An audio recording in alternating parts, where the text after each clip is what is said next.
edition of the Silverbird Selection, and today I'll be playing a game as voted for by you guys in one of my earlier videos. Don't forget, at the end of every video now you can choose from one of two games to vote for a future video review. Today's review is Special Agent, released in the Silver Range packaging in 1988, which I think makes it one of the last Silver Range games before the Silver Range became the Silverbird range, the second range of packaging. So this is a pretty rare game to find, not many copies out there. My copy cost me £3.50, so let's take a look at Special Agent. Okay, so as always, let's start with looking at the packaging. As you can see, this packaging is very blue, with a red and yellow sort of border with the Silver Range logo on. As always, Special Agent written in that sort of army combat font that gets stamped on the side of boxes that's sent to Vietnam and things like that, so that's a bit strange, bit of a strange choice. And we've got a picture of basically Humphrey Bogart, or a detective looking guy who looks very similar to him, and also one of those, I think, 1930s cars that you associate with gangsters. So there's a bit of a mixed bag on the front cover there. The spine's got that stamped kind of font as well with the Special Agent logo or name. And on the back cover we've got two screenshots. One you can see is an in-game screenshot, some kind of platform game, as you can see there. And also we've got this image, which doesn't really fit with the stuff we've already seen. Is a very cool looking guy with blonde hair and a machine gun. It says Special Agent on it. I'm going to assume that's the loading screen, and we'll find that out fairly soon. And on the back there it says escape from the clutches of the Russian KGB. Now the KGB was formed in the mid-50s, so I'm not sure that really tallies up either with this sort of 1930s or 40s imagery on the front cover. Anyway, we'll see what happens when the game loads as to what era it's actually set in. So a quick look inside, and you can see the usual list of games, and it's quite a big list. As I said, this game is from 1988, so coming towards the end of the era when the Silver Range packaging was being produced. Usual in-crowd Silver Club stuff there as well, so we'll skip past that quickly and look at the instructions. Special Agent is copyright Danish Designs Productions, but it says 1986 here, which is a bit strange because it says on Lemon that it was 1988 that it was made, and it also mentions 1988 in the description of the game here, so who knows what the truth is. So it says Moscow, or Moskva, 1988, top CIA man Felix Hoover, codenamed the Cleaner, has infiltrated the KBG headquarters, not the KGB but the KBG.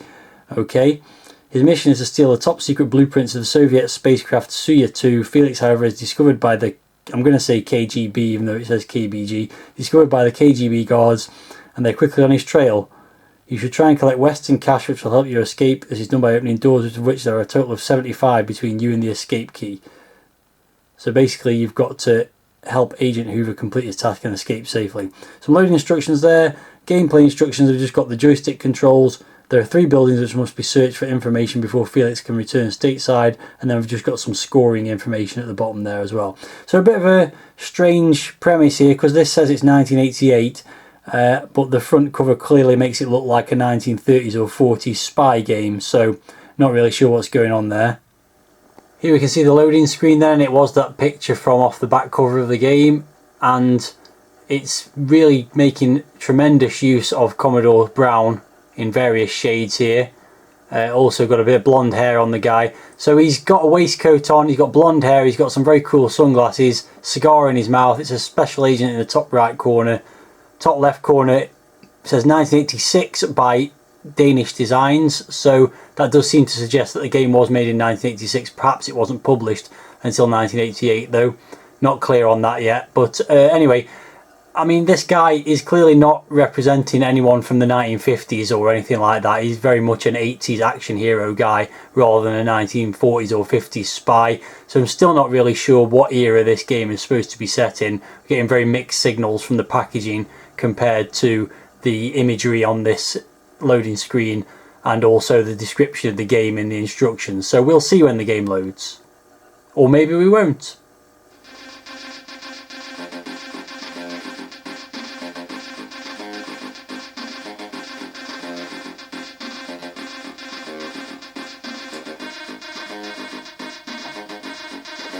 Okay, so the game is loaded. It took a while to load, and here's the title screen, which has got a lot of grey but also some very nice rainbow cycling text on there. And this music might be quite familiar to you, because this is the music that I use for the beginning of every episode of the Silverbird Selection, and a pretty cool tune it is too.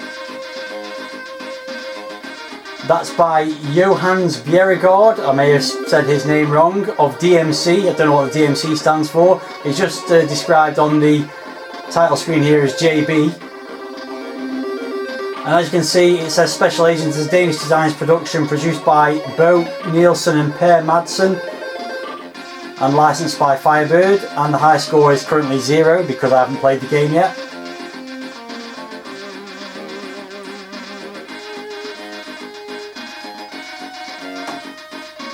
So let's get on and play the game after listening to a bit of that cool tune. And you do that, of course, by pressing fire. So here you can see the first level scrolling into view. It's a multi-directional scrolling background, I guess you could say. I'm the agent in the black there at the top, walking backwards and forwards. You can duck and you can jump and you can shoot. And the aim of the game is to retrieve a number of documents from this warehouse type thing. It's a KGB hideout, if you remember, or if you call it a hideout, a KGB headquarters perhaps would be more accurate, in Moscow. And yet strangely on the wall here, just above this elevator moving up and down, it says "Get Lost" in plain English, so that's a bit strange. Now the outfits for these guys, I would say, are definitely sort of themed upon sort of 1950s or 40s gangster outfits. You can see the guys in the grey suits there walking backwards with the machine guns and the trilby hats on. So that's a bit strange because we are supposed to be set in 1988, it said in the instructions, and there are also a few things within the game that will sort of suggest that that's the time period we're in. So anyway, I'll get on this elevator, make my way down, shoot these couple of agents, and I'm down again, so I'll shoot these two as well. And the idea, you find items by going to these doors and pushing down, and you'll see various things be revealed. So I've got 100 points there, I've got 2,000 points there. Let's go back up to the... Oh, I've jumped straight over the gap there. I have to wait for this to come back down now. There is a lot of waiting around in this game as you wait for the elevators to come back to you to go on to. Okay, so let's head back up and see what we've got here. Another 100 points there. As you've seen, you can jump across the gap. That does speed things up a little bit. And I've got 1,000 points from that one, so no documents found as yet. Just got to wait for the elevator to go up and then come back down again. I suppose I could be stood on it at that point, but...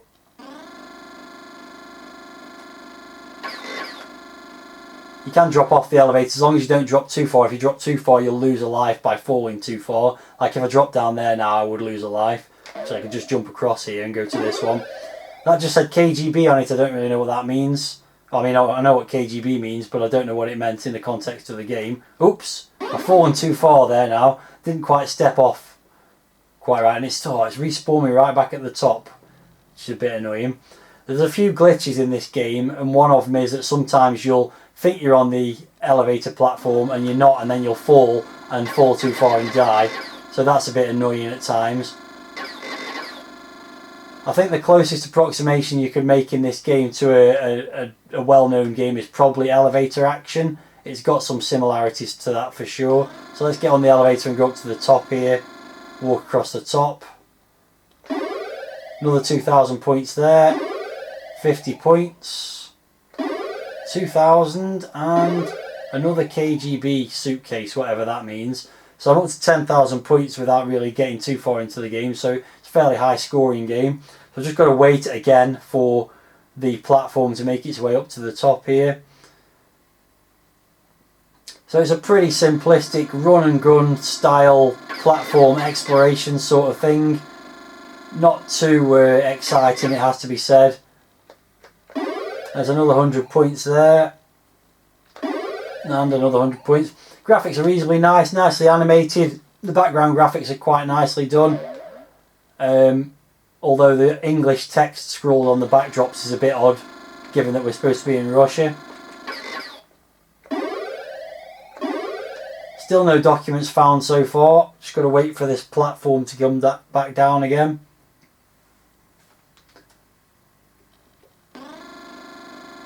So we'll continue to investigate and see what we can find, but it doesn't change much from what you've seen already. Now strangely, you can, oh dear, there we go, that's what I was talking about, where you think you're walking off a platform and instead you walk into the abyss and just fall. Handily, it's respawned me just where I want it to be anyway, but I have lost a life. So here you can see what looks like a video wall, which definitely means we're not in the 50s. And you can see Zap written on there. Computer and video games preceded that. Amiga. Coke. And finally the Adidas logo. So, yeah, we're definitely... Oh, and 3M. So we're definitely not in the 40s or 50s. We seem to be in the 80s, and yet everyone's dressed like a 50s gangster. Maybe that's just Russian fashions, although while we've got all these Western brands in Moscow, I don't know. So yeah, it's a bit schizophrenic, it's fair to say, the ideas in this game. But we'll continue on and see what we can find. As I said, it doesn't really get much more interesting than this. Sound effects are fairly bland as well. You get some mechanical whirring noises when you're on the elevators. Otherwise it's pretty quiet apart from the shots and jumping sounds, which sound a little bit like Donkey Kong, I would say. Oh, I didn't fall off there, I got lucky there.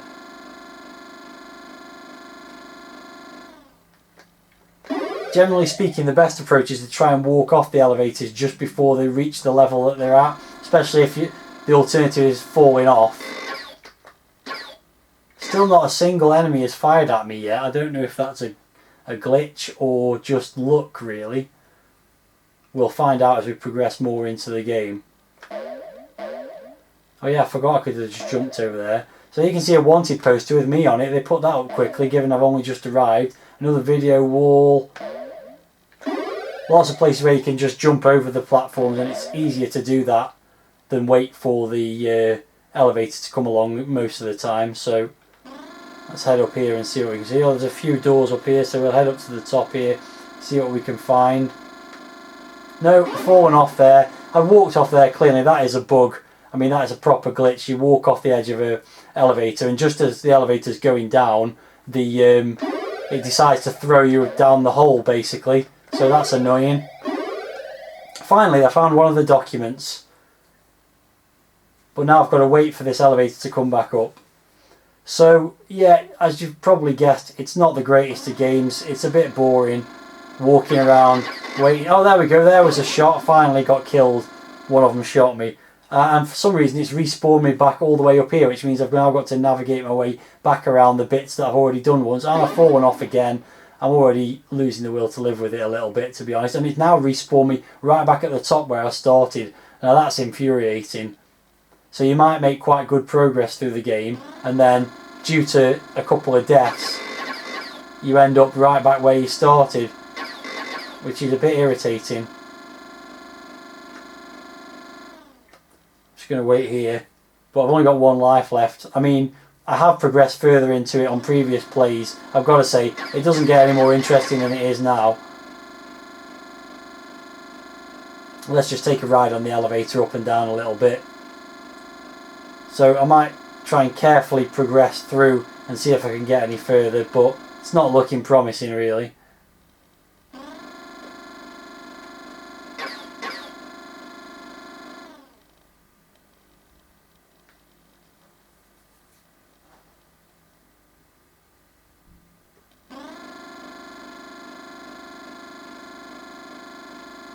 And there we go, there goes my last life. I've fallen off, and now I'm not sure what's going on now. Oh, there we go, a bit of annoying bleeping and we get back to the title screen where I can put my name in the high score table.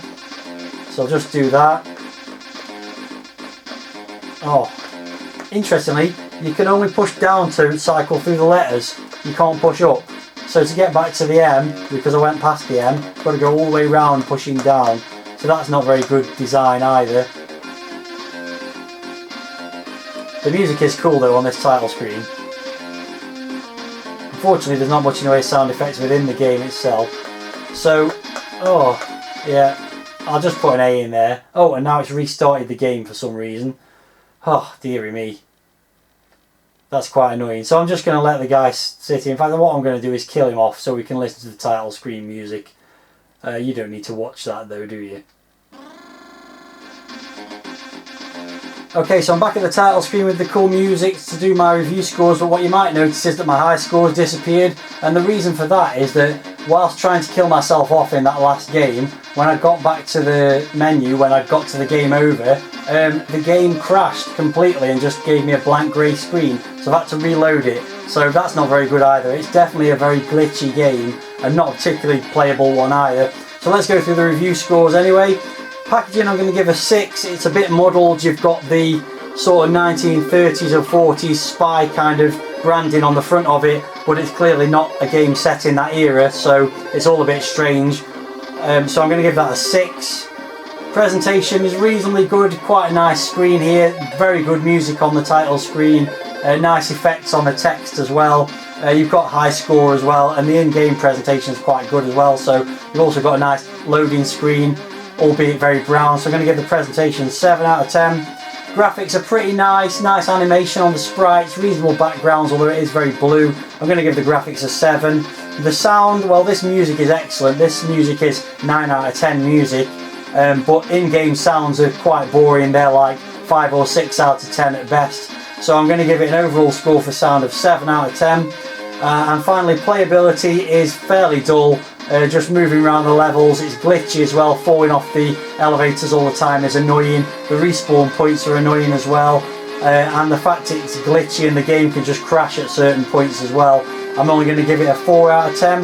That gives it an overall score of 6.4, and is it worth $1.99? I'd probably say just about, given it's only a £2 game and there is some, you know, sort of longevity because the levels are quite big. You might want to persevere through it, although it is quite dull.